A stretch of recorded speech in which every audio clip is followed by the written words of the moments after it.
What's up, everyone? Welcome back to the channel. Today we're diving deep into one of the most requested reviews analysis, so stick around. You don't want to miss this.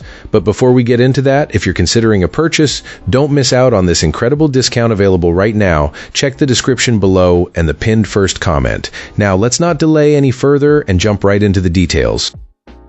So this printer sits right next to my router, and I got it hoping for an easy upgrade from my older non-wireless all-in-one that started acting up.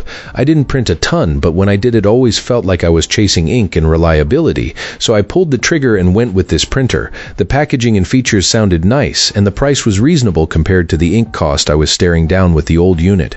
One of the big perks for me was the 4 ink cartridges instead of a combined tricolor setup, so if yellow or magenta runs low, I don't have to dump a full cartridge just to keep printing. Initial setup was smoother than I expected. It connected to my home network in a few steps, and the HP app on my iPhone and iPad made printing from anywhere feel almost effortless. You can even email documents to the printer's own email address and have them waiting when you walk in the door, which is oddly satisfying when you're juggling a few tasks at once. I did notice one quirk, though. You can only use one connection type at a time. It was fine for me since I pick one pathway and stick with it, but it's not something you can toggle between on the fly. Print quality is solid, especially for the money. It's faster than my old model and on par with what you'd expect from a mid-range HP. Scanning remains straightforward too, with a sheet feeder or a glass scan. You can output as PDF or BGG, and you can even try a word conversion if you're feeling ambitious. The duplex printing is handy for saving paper, which I value more than I expected. Now for the unavoidable caveat that shows up with HP printers, the initialization ballet. The print head sometimes goes through a lengthy warm-up sequence before it starts, and if you're doing a multi-page job, you might see that dance again mid-print. It's not a deal-breaker, but it does mean you can't just print and run if you're in a rush. And there's a note I have to pass along because it matters if you're skimming for reliability.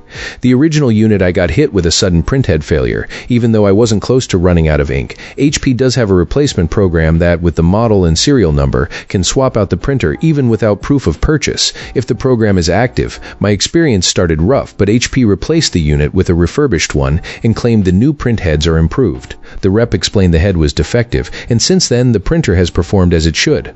Overall, this printer delivers good output at a low running cost. Once you're past the initial hiccup, the wireless printing app support and easy scanning make daily use genuinely convenient, and the 4 cartridge design is a real plus if you're tired of tossing half a tricolor cartridge. If you're comfortable with the occasional head initialization moment and you're okay with the service route if things go wrong, this is a solid buy. So that wraps up the review. I appreciate you watching, and if you want to take a closer look, I've added the product link in the description. You might also find some current deals there. Take care.